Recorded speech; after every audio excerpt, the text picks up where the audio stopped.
Бывший президент Бразилии Луис Инасиу Лула да Силва в субботу сдался властям. О своем решении он сообщил сторонникам, собравшимся у здания профсоюза металлургов в Сан-Паулу, где находился политик.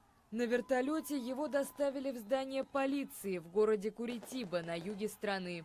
Да Силва приговорен к 12 годам тюремного заключения. Его обвиняют в коррупции, отмывании денег и злоупотреблении должностными полномочиями. Политик настаивал на своей невиновности и называл обвинения в свой адрес политическим преступлением.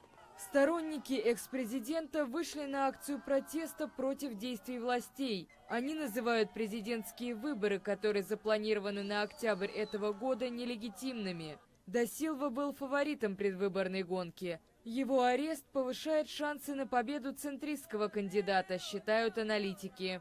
Критики экс-президента тоже вышли на улицы, но чтобы отпраздновать его арест. Они пели песни и запускали многочисленные фейерверки. Да Силва занимал пост главы государства на протяжении 8 лет. В отставку он уходил с феноменальным рейтингом одобрения – 83%.